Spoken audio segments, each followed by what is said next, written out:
Hello student, NTA TPC NEET organic chemistry solution series को आगे बढ़ाते हुए आज के इस वीडियो लेक्चर में हम पेपर नंबर 90 के सॉल्यूशन के बारे में डिस्कस करेंगे। आप लोगों ने प्रीवियस वीडियो देखे होंगे बेटा, क्योंकि मैंने हर क्वेश्चन को पूरा कॉन्सेप्ट के साथ एक्सप्लेन किया है ताकि आप लोगों का रिविजन हो जाए, अगर किसी पॉइंट में कोई प्रॉब्लम हो तो वो क्लियर हो जाए। तो आज के इस वीडियो लेक्चर में हम पेपर नंबर 90 का डिस्कशन करेंगे। तो देखिएगा, फर्स्ट क्वेश्चन है, select the correct order of boiling points of the following compound which are of the nearly same atomic weight। ये कंपाउंड है, इनका एटॉमिक वेट सेम है, आपको बॉइलिंग पॉइंट का ऑर्डर बताना है। तो देखिएगा बेटा, वैसे तो boiling point is directly proportional to molecular weight और indirectly proportional to side branched chain होता है, ऐसा होता है। बट यहाँ पर मोलिकुलर वेट सेम है और चेन का रोल भी नहीं लगेगा, क्योंकि ये रूल तब लगता है जब आपके सेम फंक्शनल ग्रुप हो। अगर आपके पास इफ फंक्शनल ग्रुप डिफरेंट हो तो ऐसी कंडीशन पर बेटा फिर हम वहां पर हाइड्रोजन बॉन्डिंग को कंसिडर भी करते हैं। तो यहाँ पर हाइड्रोजन बॉन्डिंग कंसिडर होगी। आप देखिएगा, फोर्थ वाला कार्बोक्सिलिक एसिड है और कार्बोक्सिलिक एसिड के अंदर इंट्रामोलिकुलर हाइड्रोजन बॉन्डिंग है, इंट्रामोलिकुलर हाइड्रोजन बॉन्डिंग है और अच्छा वाला एसोसिएशन और है। और ध्यान दे बेटा, ये तो वेपर फेज में कार्बोक्सिलिक एसिड जो होता है वो तो वेपर फेज के अंदर भी डाइमर का फॉर्मेशन करता है, इसलिए इसका बॉइलिंग पॉइंट सबसे ज्यादा हुआ। उसके बाद में बेटा एल्कोहल, एल्कोहल में भी हाइड्रोजन बॉन्डिंग होती है, बट कार्बोक्सिलिक एसिड के कंपेयर में लेस हाइड्रोजन बॉन्डिंग होती है। आपका कीटोन है, कीटोन सेकेंड नंबर का है जो कीटोन है। कीटोन में हाइड्रोजन बॉन्डिंग नहीं होगी, बट बेटा ketone are the polar in nature, ketone polar in nature होता है, हाइड्रोजन बॉन्डिंग नहीं होती इसमें। और फर्स्ट वाला आपका एल्केन है, एल्केन बेटा नॉन पोलर होता है, एल्केन आपका क्या होता है, नॉन पोलर। तो अगर मैं बात करूं बेटा बॉइलिंग पॉइंट की, तो बॉइलिंग पॉइंट हमेशा पोलर का जो होता है वो नॉन पोलर से ज्यादा होता है। तो इसका मतलब ये हो गया कि एल्केन का बॉइलिंग पॉइंट हमेशा लेस होगा, कीटोन का मोर होगा। और इन दोनों में हाइड्रोजन बॉन्डिंग है, और हाइड्रोजन बॉन्डिंग का केस, अगर हाइड्रोजन बॉन्डिंग का केस अगर कहीं है तो उसका बॉइलिंग पॉइंट बेटा पोलर से भी क्या होगा, मोर होगा। तो बताओ यहाँ पर बॉइलिंग पॉइंट का ऑर्डर क्या होगा, सबसे ज्यादा होगा बेटा कार्बोक्सिलिक एसिड का, अर्थात सबसे पहले आएगा फोर्थ, फिर आएगा थर्ड, उसके बाद आएगा सेकेंड, उसके बाद आएगा फर्स्ट। तो बताओ कौन सा आंसर राइट है बेटा, बी आंसर आपका राइट है। Question number 12, which of the following will not give DNP test. DNP का मतलब क्या है, डीएनपी का मतलब है बेटा 2,4 डाई नाइट्रोफिनाइल हाइड्रोजीन, ये है आपका 2,4 डाई नाइट्रोफिनाइल हाइड्रोजीन, इसके साथ रिएक्शन 2,4 डाई नाइट्रोफिनाइल हाइड्रोजीन को बोलते हैं डीएनपी रिएजेंट। और बेटा आपके जितने भी कार्बोनिल कंपाउंड है, अर्थात एल्डिहाइड और जो कीटोन है, वो इस टेस्ट को शो करते हैं, अर्थात ये टेस्ट फॉर कार्बोनिल कंपाउंड होता है, टेस्ट फॉर कार्बोनिल कंपाउंड, ये आपके कार्बोनिल कंपाउंड का टेस्ट है। तो बताओ इसका आंसर क्या होगा। फर्स्ट आपका एल्डिहाइड है, बिल्कुल शो करेगा, सेकंड कीटोन है, शो करेगा, थर्ड ईथर है, ईथर इसको शो नहीं करेगा। तो बेटा इस क्वेश्चन का करेक्ट आंसर होगा सी। अब आ जाएगा next question number 13। Question number 13 को आपको 1 डिग्री अमाइन है, इसका रिएक्शन करना है NaNO2 प्लस HCl के साथ 0 से 5 डिग्री सेंटीग्रेड P और क्लोरोफॉर्म प्लस KOH के साथ Q। आपको बताना है सेलेक्ट करेक्ट ऑप्शन। तो देखिएगा बेटा, आपके पास यहाँ से 1 डिग्री अमाइन है, अर्थात C मेरे पास ब्यूट 2 अमाइन है, ब्यूट 2 अमाइन का हम NaNO2 प्लस HCl के साथ रिएक्शन करेंगे। तो NaNO2 प्लस HCl का मतलब हो गया HNO2 डाई एजोटिनेशन, इसके वाया यहाँ से डाई एजोनियम क्लोराइड बनेगा बेटा, डाई एजोनियम क्लोराइड, वो भी कौन सा, एलिफेटिक एरोमेटिक, एलिफेटिक। अगर ये एरोमेटिक होता तो मोर स्टेबल होता, बट एलिफेटिक है इसलिए लीस्ट स्टेबल है, इसलिए बेटा ये तुरंत यहाँ से अल्कोहल में कन्वर्ट हो जाता है। तो यहाँ से मेरे पास पी प्रोडक्ट जो बन रहा है वो बन रहा है अल्कोहल। अब इसका रिएक्शन करना है किसके साथ, क्लोरोफॉर्म प्लस के अल्कोहलिक KOH। ध्यान दे बेटा, क्लोरोफॉर्म प्लस अल्कोहलिक KOH का मतलब हो गया CCl2 इंटरमीडिएट कार्बिन, जो कि इलेक्ट्रोफाइल की तरह काम करती है। और ये होता है बेटा carbyl amine test, carbyl amyl test है, ये कार्बल अमाइन टेस्ट है, जिसको हम आइसोसाइनाइड टेस्ट भी बोलते हैं, जिसके अंदर अनप्लीजेंट ऑर्डर है। तो यहाँ से C हो जाएगा, और ये NH2 ग्रुप है, यहाँ पर आपका C triple bond and isocyanide and double bond C, और ये आइसोसाइनाइड का फॉर्मेशन हो जाएगा बेटा। इसका मतलब क्यू आपके बन गया आइसोसाइनाइड। तो बताओ इसका करेक्ट आंसर कौन सा होगा? तो आपका फर्स्ट ऑप्शन रॉन्ग हो गया।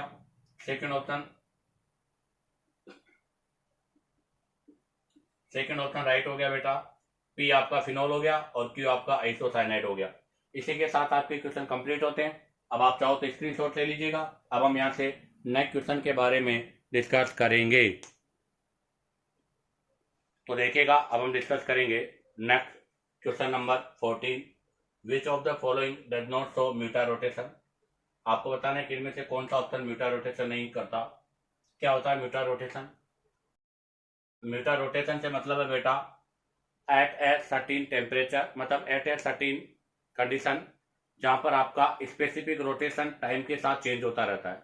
अर्थात आपका जो भी कंपाउंड है उसका जो स्पेसिफिक रोटेशन है वो टाइम के साथ जो चेंज होगा उसी को म्यूटा रोटेशन बोलते हैं। और म्यूटा रोटेशन तभी पॉसिबल है जब उसके अंदर कार्बोनिल ग्रुप फ्री हो। तो आप देखिएगा, सबसे पहला जो एग्जाम्पल है ये तो मोनोसेकेराइड का है। और आपके जो मोनोसेकेराइड्स होते हैं बेटा, वो मोनोसेकेराइड्स के अंदर आपका कार्बोनिल ग्रुप फ्री होता है, इसलिए ये तो आपका म्यूटा रोटेशन शो करेगा। सेकंड में आप देखिएगा बेटा, यहाँ पर ऑक्सीजन है तो ये फर्स्ट नंबर का कार्बन है, अर्थात इसका फर्स्ट नंबर का कार्बन फ्री है, कार्बोनिल ग्रुप यहाँ पर फ्री है। और इसका फर्स्ट नंबर कार्बन बॉन्डेड में है, इसका मतलब इसके अंदर एक कार्बन फ्री है, तो ये भी आपका म्यूटा रोटेशन करेगा। सी ऑप्शन में देखिएगा बेटा, ऑक्सीजन है तो ये आपका C1 कार्बन है, ये ऑक्सीजन है ये भी आपका C1 कार्बन है, इसके अंदर दोनों ही C1 कार्बन है, अर्थात नो फ्री कार्बोनिल कंपाउंड। इसका मतलब ये म्यूटा रोटेशन शो नहीं करेगा, तो इसका आंसर होगा बेटा सी। अब आ जाएगा नेक्स्ट क्वेश्चन नंबर 15।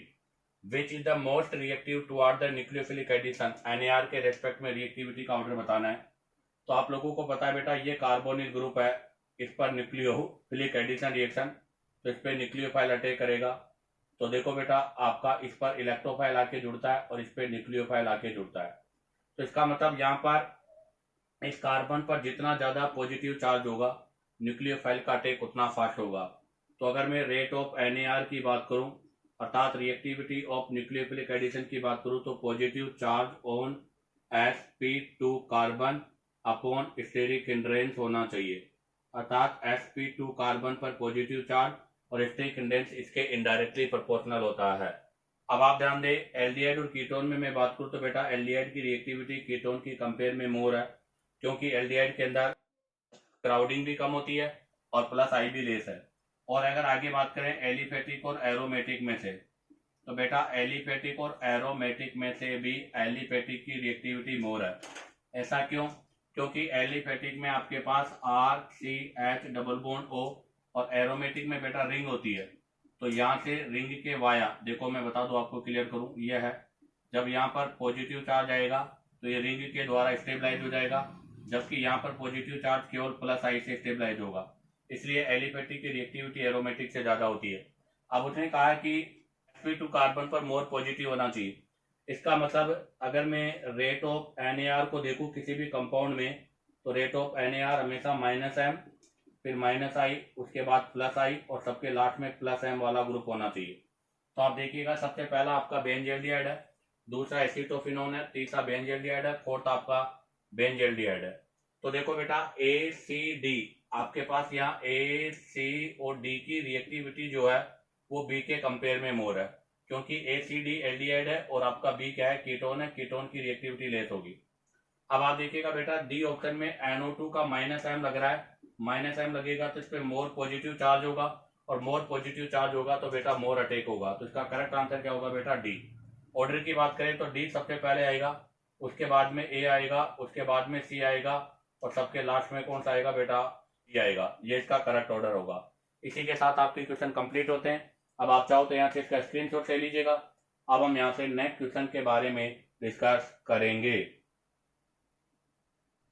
तो देखिएगा, अब हम डिस्कस करेंगे next question number 16। Addition of HBr give the same product in the presence और absence of the peroxide when alkene is.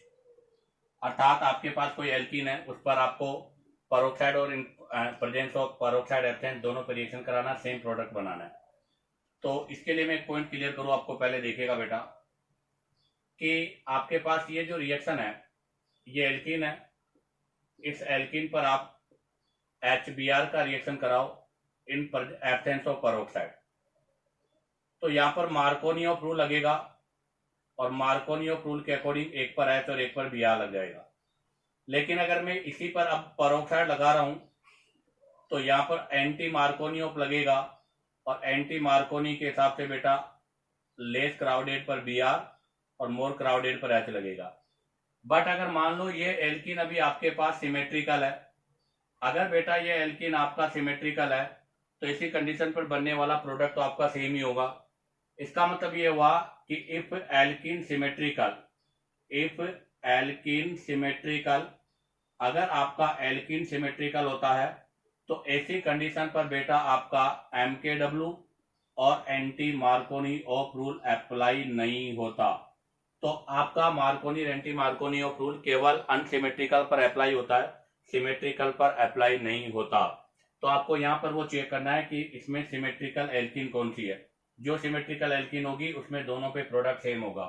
तो हमारे पास पहला ऑप्शन है 1-ब्यूटीन। तो आप जरा देखिएगा बेटा, ये है 1-ब्यूटीन। अगर हम यहाँ पर प्रोडक्ट की बात करें HBr के साथ इन प्रेजेंस ऑफ पेरोक्साइड और एब्सेंस, तो एक में तो हमारे पास प्रोडक्ट बनेगा 2-ब्रोमो और बेटा एक में प्रोडक्ट बनेगा 1-ब्रोमो। साथ यहाँ पर दो डिफरेंट प्रोडक्ट बनेंगे, तो ये तो आपका ऑप्शन नहीं हो सकता। सेकंड में 2-मिथाइल प्रोपीन। तो आप जरा देखिएगा बेटा 1 2 3, ये हो गया 2-मिथाइल प्रोपीन। यहाँ पर भी बेटा आपकी जब रिएक्शन HBr के साथ करोगे पेरोक्साइड और इन एब्सेंस में, तो एक बार तो आपके पास प्रोडक्ट बनेगा ये 2-ब्रोमो 2-मिथाइल प्रोपेन और बेटा एक बार आपके पास प्रोडक्ट बनेगा ये, अर्थात यहाँ से भी 2 प्रोडक्ट का फॉर्मेशन होगा। तो ये भी आपका ऑप्शन रॉन्ग है। सी 1-प्रोपीन। देखिएगा बेटा आपका ये 1-प्रोपीन है, इस पर भी मार्कोनी एंटी मार्कोनी लगेगा तो 2-ब्रोमो प्रोपेन और एंटी मार्कोनी लगेगा तो 1-ब्रोमो प्रोपेन होगा। बट आप देखिएगा बेटा 2 ब्यूटीन आर द सिमेट्रिकल, चाहे इस पर मार्कोनी लगाओ एंटी मार्कोनी लगाओ सेम प्रोडक्ट का फॉर्मेशन होगा, इसलिए आंसर होगा डी। तो ध्यान रखना, सिमेट्रिकल एल्कीन पर Markovnikov anti Markovnikov rule apply नहीं होता, वहां पर हमेशा सेम प्रोडक्ट का फॉर्मेशन होता है, इसलिए आंसर होगा डी। अब आ जाएगा next question number 17। Addition of HCl to two methyl two butene mainly give. आपको 2-मिथाइल 2-ब्यूटीन गिवन है, तो देखो 1 2 3 4, इस पर आपको 2 तो ब्यूटीन है और 2 पर ही मिथाइल है। इसका रिएक्शन करना है HCl के साथ हाइड्रोक्लोरिक एसिड के साथ MKW। बेटा मार्कोनी ऑफ रूल लगेगा यहाँ पर, बताओ मार्कोनी ऑफ रूल के अकॉर्डिंग यहाँ पर आपका मेजर प्रोडक्ट क्या होगा। तो बेटा यहाँ से आपके पास 2 टाइप के कार्बोकेटाइन का फॉर्मेशन होगा, C C C C C C C और C। आप देखो ये पाई बॉन्ड है, एक बार तो इस पर कार्बोकेटाइन बनेगा और एक बार आपका इस पे बनेगा। ये 2 डिग्री कार्बोकेटाइन है और ये वाला 3 डिग्री कार्बोकेटाइन है। बेटा 2 डिग्री और 3 डिग्री में से 3 डिग्री आपका मोर स्टेबल कार्बोकेटाइन है, तो इसी से आपका मेजर बनेगा। ये आपका लीस्ट स्टेबल कार्बोकेटाइन है, इससे माइनर होगा, तो यहाँ से नहीं, यहाँ से मेजर प्रोडक्ट बनेगा। तो इसका मतलब यहाँ पर आपका जो प्रोडक्ट बनेगा इसमें Cl यहाँ पे लगेगा, तो यहाँ से मैं आपका मेजर प्रोडक्ट बनाता हूँ CCCCl और यहाँ पर लग जाएगा Cl। बताओ इसका ईपीएसी नेम क्या होगा। 1 2 3 4, 2 पे ही तो क्लोरो है बेटा और 2 पर मिथाइल है, तो 2 क्लोरो 2 मिथाइल और 4 कार्बन का चेन है, तो 4 कार्बन के चेन को क्या बोलेंगे, ब्यूटेन। तो बेटा बी आंसर इसका राइट होगा। फर्स्ट ऑप्शन इसका करेक्ट नहीं है, आपका सी और डी भी रॉन्ग है। अब आ जाएगा next question number 18। Among the given alkene which one will be most stable. आपको जो एल्कीन दे रखी है इनकी स्टेबिलिटी बतानी है, और आप लोगों को पता होना चाहिए बेटा एल्कीन की स्टेबिलिटी कैसे डिसाइड होती है। तो ध्यान रखना, स्टेबिलिटी ऑफ एल्कीन जो होती है वो is directly proportional to number of alpha hydrogen है। जितने ज्यादा अल्फा हाइड्रोजन होंगे उस एल्कीन की स्टेबिलिटी उतनी मोर होगी, जितने लेस अल्फा हाइड्रोजन होंगे उसकी स्टेबिलिटी उतनी लेस होगी। तो आप जरा देखिएगा यहाँ पर CH3 CH डबल बॉन्ड है, इसके रेस्पेक्ट में एक मिथाइल ग्रुप है, तो बेटा यहाँ पर तो आपके पास 3 अल्फा हाइड्रोजन है। यहाँ देखिएगा बेटा 2 ब्यूटीन, इसके रेस्पेक्ट में 3 3, टोटल 6 अल्फा हाइड्रोजन है बेटा। आप देखिएगा बेटा यहाँ पर आपके इसके रेस्पेक्ट में 3 3 3, 9 अल्फा हाइड्रोजन है, और बेटा फर्स्ट में आप देखिएगा इसके रेस्पेक्ट में 3 3 3 3, 12 अल्फा हाइड्रोजन है। बताओ सबसे ज्यादा अल्फा हाइड्रोजन किसके अंदर है, फर्स्ट में। आप देखो मोर अल्फा हाइड्रोजन होंगे मोर हाइपर कॉन्जुगेटिंग स्ट्रक्चर होगी, और ये क्या होगा बेटा, मोर स्टेबल भी होगी। तो सबसे ज्यादा स्टेबल आपका फर्स्ट होगा, तो इसका करेक्ट आंसर होगा बेटा ए। अगर हम यहाँ पर स्टेबिलिटी के ऑर्डर की बात करें तो स्टेबिलिटी के ऑर्डर में बेटा सबसे ज्यादा आएगा पहले ए, क्योंकि इसके पास 12 है, फिर बी, उसके बाद सी, उसके बाद डी, क्योंकि ए में 12 है, फिर 9 है, फिर 6 है, और फिर 3 अल्फा हाइड्रोजन है। अर्थात स्टेबिलिटी ऑफ एल्कीन हमेशा अल्फा हाइड्रोजन से डिसाइड होगी। अब आप चाहो तो यहाँ से इसका स्क्रीनशॉट ले लीजिएगा। अब हम यहाँ से नेक्स्ट क्वेश्चन के बारे में डिस्कस करेंगे। तो देखिएगा, अब हम डिस्कस करेंगे बेटा next question, question number 19, which of the following compound gives H2 gas when react with sodium metal. आपको बताना है कि इनमें से कौन सा सोडियम मेटल के साथ रिएक्शन करने पर हाइड्रोजन गैस देगा। तो ध्यान दे बेटा, आपको पता है कि जब एसिडिक हाइड्रोजन कोई होता है तो वो एक्टिव मेटल के साथ रिएक्शन करके H2 गैस रिलीज करता है। जैसे हम बात करें अल्कोहल है, CH triple bond CH acetylene है, फिनॉल है, एसिड है, ये सब जो हैं एक्टिव मेटल के साथ रिएक्शन करके हाइड्रोजन गैस रिलीज करते हैं। और इनके अंदर आपका जो हाइड्रोजन है, इन सबका जो हाइड्रोजन है, ये हाइड्रोजन बेटा किसकी फॉर्म में रिलीज होगा, H+ की फॉर्म में। अगर H+ की फॉर्म में जाएगा तो यहाँ पर आपका नेगेटिव चार्ज आएगा। तो आप देखिएगा जो फर्स्ट ऑप्शन आपका है, इसके अंदर यहाँ से एक हाइड्रोजन हटेगा, एक हाइड्रोजन हटेगा बेटा H+ की फॉर्म में, तो यहाँ नेगेटिव चार्ज आ जाएगा और साथ में Na+ होगा। आप देखिएगा बेटा, अब ये यहाँ से इसके पास 2 पाई पेयर है, अर्थात ये एंटी एरोमेटिक कंपाउंड हो गया। हकल्स के रूल का फॉलो नहीं हो रहा, इसलिए यहाँ पर H2 गैस रिलीज नहीं होगी। सेकंड में देखो बेटा, यहाँ से एक H+ चला जाएगा, तो मेरे पास जो नेक्स्ट स्पीशीज बनेगा वो ये होगा जिसमें यहाँ नेगेटिव है, Na+ है, 1 2 3, इसके पास 3 पाई पेयर है, और 3 पाई पेयर होने से एरोमेटिक हो गया। तो ये इसका आंसर है, क्योंकि एरोमेटिक का फॉर्मेशन बहुत इजीली होगा, इसलिए वो इजीली आपका क्या करेगा, हाइड्रोजन को डोनेट करेगा। नेक्स्ट वाले में देखो बेटा, जब यहाँ से एक प्रोटॉन जाएगा तो मेरे पास नेक्स्ट स्पीशीज ये ऑब्टेन होगी, जहां पर नेगेटिव आ जाएगा। अब आप चेक करो, इसके अंदर 4 पाई पेयर है बेटा, 4 पाई पेयर का मतलब क्या हो गया, एंटी एरोमेटिक। यहाँ से भी H आपका रिलीज नहीं होगा, क्योंकि एंटी एरोमेटिक लीस्ट स्टेबल होता है। अर्थात स्टेबिलिटी की बात करें तो पहला एरोमेटिक है, फिर नॉन एरोमेटिक है, सबके लास्ट में एंटी एरोमेटिक है। अगर एरोमेटिक होगा तो वो इजिली फॉर्मिड होगा, और इजिली फॉर्मिड होगा तो आपको पता है बेटा इजिली H+ आयन डोनेट करेगा। इसके अंदर अगर मैं बात करूं तो यहाँ से आप देखिएगा, अब की बार यहाँ से एक H जाएगा, यहाँ नेगेटिव लग जाएगा, और नेगेटिव लगने के बाद ये नॉन एरोमेटिक हो जाएगा। तो इस क्वेश्चन का करेक्ट आंसर बेटा बी होगा, जिसके अंदर एरोमेटिक कंपाउंड बन रहा है, जिसका फॉर्मेशन बहुत फास्ट और इजीली हो जाएगा। Next question number 31, an alkyl iodide on reaction with AgNO2 to give product A, एक प्रोडक्ट ए बनाता है, which on reaction with nitrous acid to yield B बनाता है, which give blue colour with NaOH solution alkyl iodide is. आपको बताना है कि यहाँ पर वो एल्किल आयोडाइड क्या है। तो बेटा ये आपके एक प्रकार से विक्टर मेयर वाला पोर्शन है, क्योंकि विक्टर मेयर टेस्ट के अंदर हम सबसे पहले क्या लेते हैं, अल्कोहल, उस पर रिएक्शन कराते हैं बेटा रेड फास्फोरस प्लस I2 के साथ। यहाँ से ए बनता है, जो ए बनता है उस पर रिएक्शन होता है बेटा AgNO2 का, बी बनता है, और बी जो बनता है उस पर रिएक्शन होता है बेटा HNO2 का, सी बनता है, और जो सी बनता है उस पर NaOH, यहाँ से आपके पास RBC, अर्थात रेड ब्लू और कलरलेस सॉल्यूशन ऑब्टेन होता है। तो इसका मतलब हम चेक करेंगे यहाँ से, तो उसने बोला है कि हमें ब्लू कलर हो रहा है, तो ब्लू कलर का मतलब बेटा ये हो गया, अर्थात वो आपका एल्कोहल कौन सा है। तो अगर आपका 1 degree 2 degree 3 degree, 1 degree alcohol होता है तो रेड कलर आता है बेटा, 2 डिग्री होता है तो ब्लू कलर आता है, और 3 डिग्री होता है तो बेटा कलरलेस सॉल्यूशन ऑब्टेन होता है। तो मतलब आपका एल्कोहल 2 डिग्री था। अब आप देखिएगा, इसको मैं पूरा एक्सप्लेन कर देता हूं। मैंने लिया है RCH2OH 2 डिग्री एल्कोहल, इसका रिएक्शन फर्स्ट स्टेप में करोगे RCHCH2I 2 आइडो बन जाएगा। जब इसका रिएक्शन कौन सा रिएक्शन है, NSR nucleophilic substitution, again NSR होगा न्यूक्लियोफिलिक सब्स्टिट्यूशन रिएक्शन, जहां से NO2 नाइट्रो ग्रुप लग जाएगा इस पर।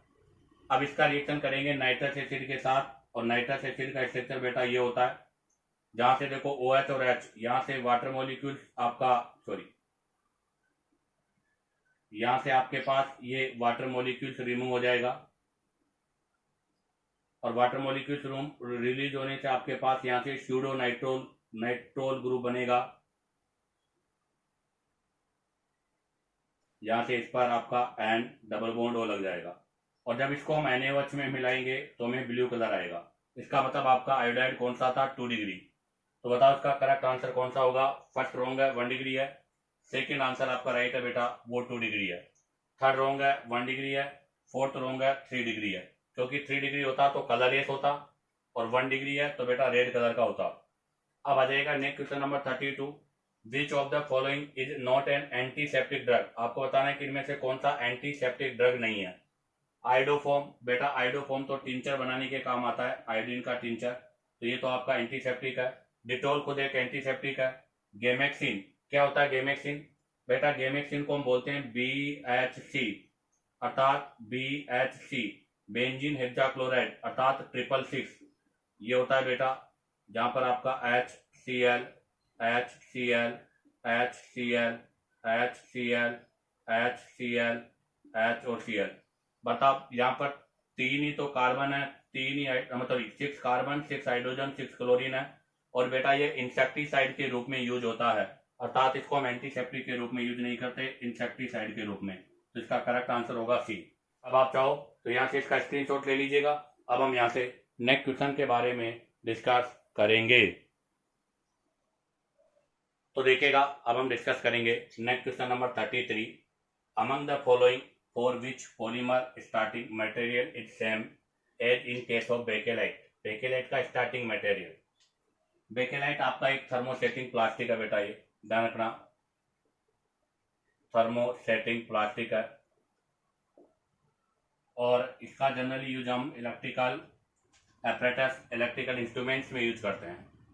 कैसे बनाते हैं बेटा, तो आप देखो फिनोल है, इस फिनोल का रिएक्शन करते हैं हम फॉर्मेल्डिहाइड के साथ, तो यहाँ से हमारे पास क्योंकि फिनोल ऑर्थो पैरा डायरेक्टर है तो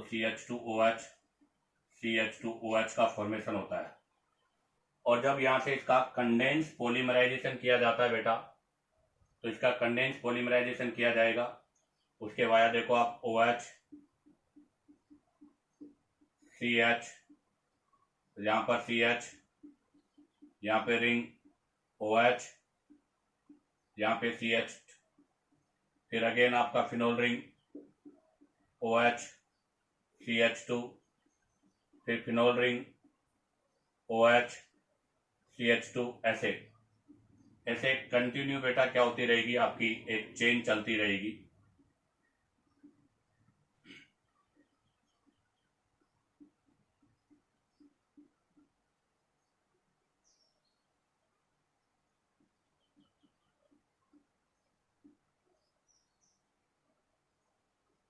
ये आपका फिनोल होता है, और ये जो यूनिट है इसकी मेन यूनिट ये है, इसको बोलते हैं बेटा नोवेलक।